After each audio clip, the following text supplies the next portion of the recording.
Hi, my name is Janique, and today I'll be doing a chapter reading from Heartbeats and Roses by Dawson, presented by Itsy Bitsy Book Bits. Chapter 1, Rose. Snip, another old English rose down. Only 63 more to go, not to mention the endless stems of sweetheart roses and ranunculus and other lively accent greens and flowers. Need anything before I leave?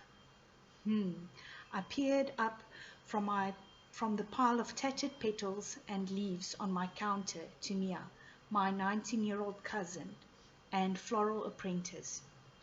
Those silver blue eyes of hers rounded with anticipation of my reply.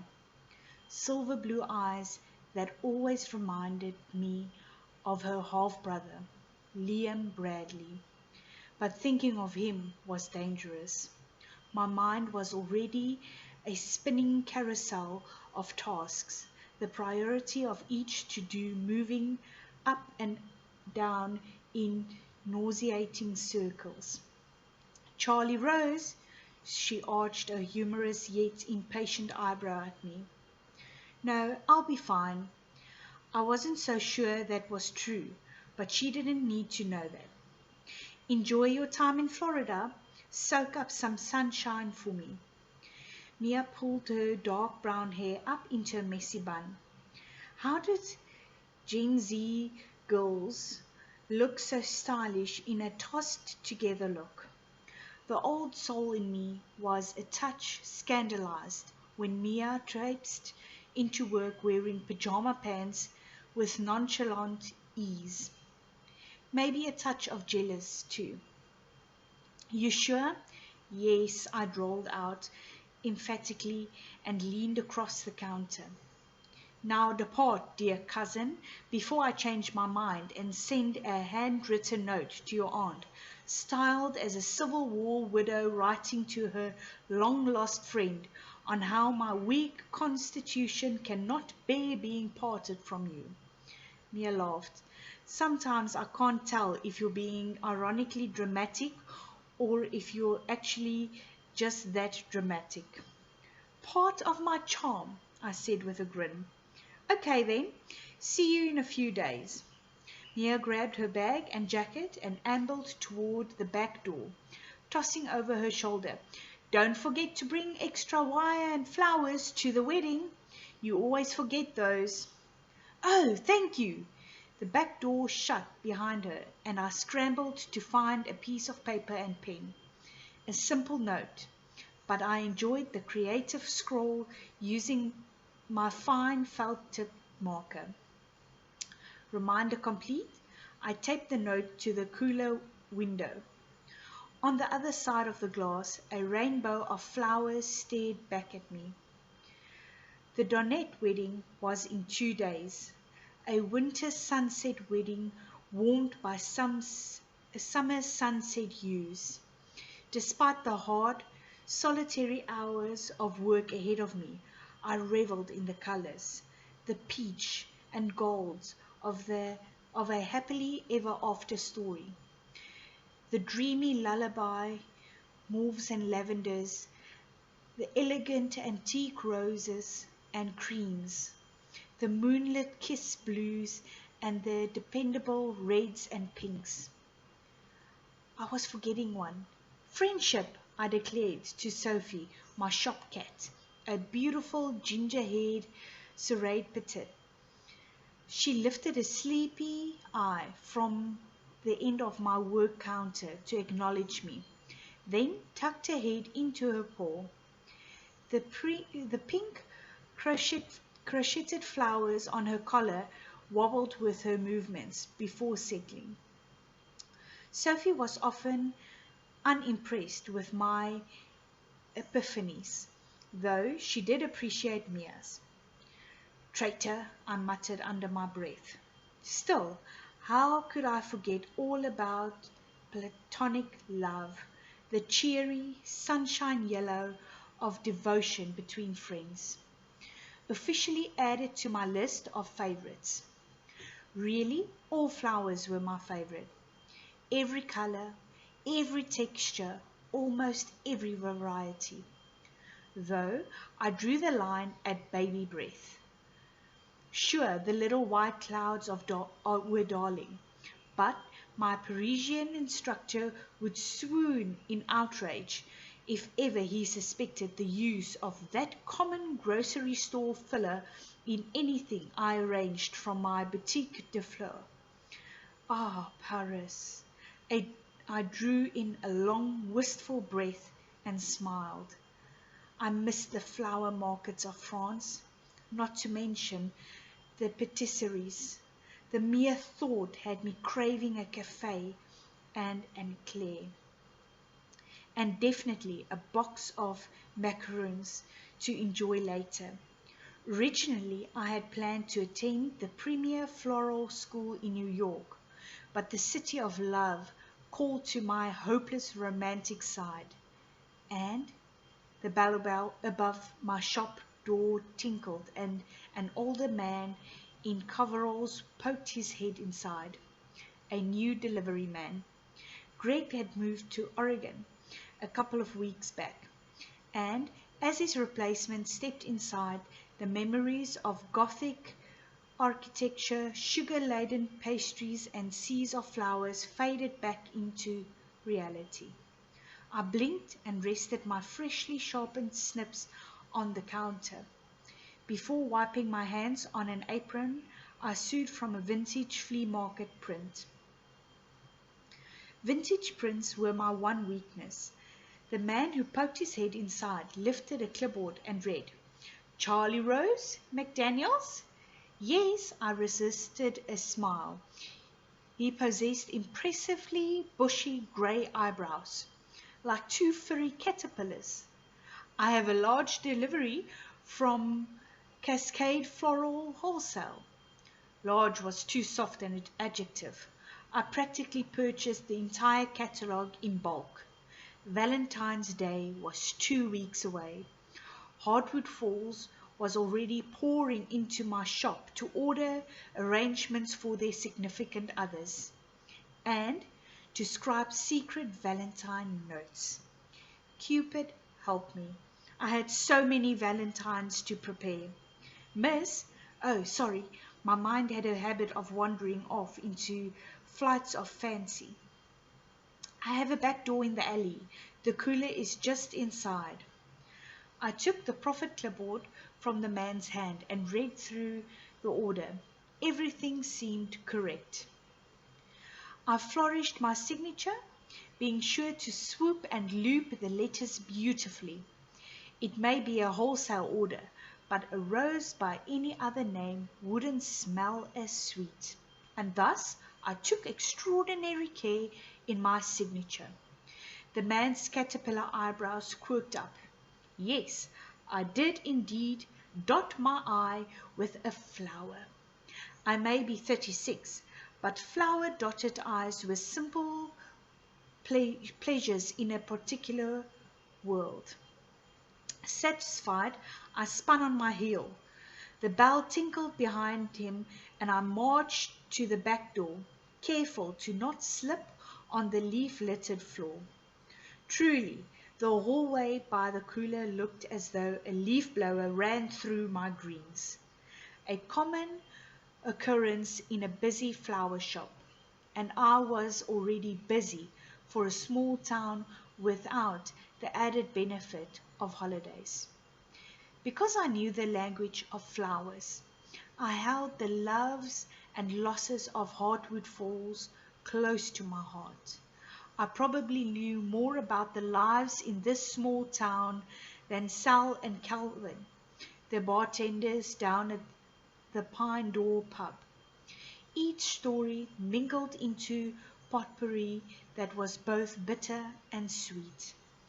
The old man buying flowers for his dying wife in the hospital, the teenage girl who blushed over boutonniere choices for prom, the man who wanted to apologize to his wife for lashing out, the friend who wanted to cheer up their kindred spirit, the couple who were ready to say their vows.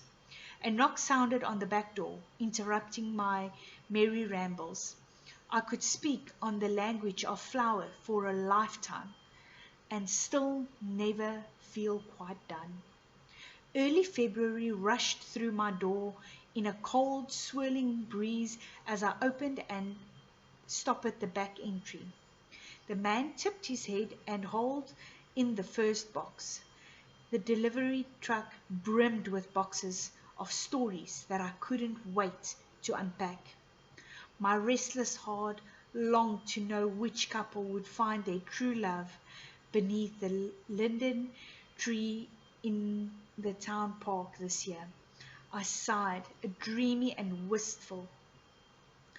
The vision of homemade valentines made by yours truly, dangling from the branches with inscribed confessions of love and promises, never failed to make my heart thrill.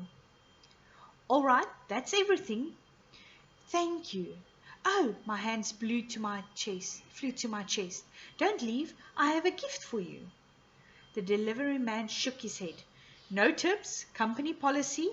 No, not a tip. I grinned. Wait right here. He nodded, shifting on his feet in the doorway. I rushed to the front of the store, bent to peer into the back of my work counter and grabbed a small box, wrapped in brown string and tissue. Essence rose print. The man eyed the little gift in my hand before meeting my excited gaze. Welcome to my shop, sir. I handed him the gift. I look forward to receiving more flower shipments from you. Thanks. They're sweet pea flavored chocolates. I make them each week. Sweet peas to thank another for a lovely time together. A common Victorian hostess gift. He continued to study the small box. Then his lone brown eyes flicked to me. Today I wore a moss green vintage French country dress, edged in a dusty rose ruffle with crocheted lace accents and ribbons. My sister teased that I like to wear doilies on my arms, but tattered lace sleeves were romantic and she would never convince me otherwise. Over my dress was the flea market print apron and a beige grandmother cardigan, and the piece de resistance, a dusty rose ribbon that secured my shoulder-length blonde strands tied into a droopy bow. Well, thanks. The man lifted the wrapped box of chocolates in a salute of sorts while jogging toward his truck.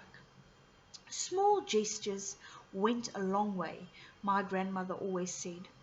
I hoped he enjoyed the chocolates while on his rounds today. I smiled to myself. Life was better with chocolates, especially chocolates infused with flowers. Making friends, I see. Tom, I twisted towards my landlord. I didn't even hear the door. You were busy. I angled past him with a gesture to follow. Watch your step. The floor is slippery. Tom had a way of taking up enough space for two people. He was muscled like an athlete, but sweet as a lamb. Not that he would appreciate me describing him that way. He owned the building, including the apartment above my shop, which was now a brand new, quaint Airbnb. He was a good landlord and a good friend. Happily married with one child and another on the way. Wedding? He eyed the roses with his soft green eyes. Yes, the donuts. I have 2 more days and still have the large pieces to arrange. Mia needed to leave early today, too. You want tea? It's cold out there. No, but thanks. Tom considered me a few seconds. Mia left early? Before a wedding? Hope she's not sick. I hear there's a nasty cold moving through Hartwood. Nothing so dire. She's on her way to Florida to visit her aunt. She bought the ticket months ago before I hired her on as my apprentice.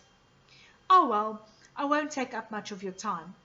Tom leaned on my work counter near Sophie and watched as I picked up another antique English rose. Snip! I already dethorned this batch and trimmed the lower leaves. Here, to order flowers? I glanced up for a mere heartbeat before returning to my task. Actually, I have a favor to ask. I set my snips down and lifted an eyebrow. Sure, what do you need? My friend is staying in the apartment for a while. I have an obligatory dinner at the in-laws and won't be here to meet him. Can I leave the key with you? Someone above the shop?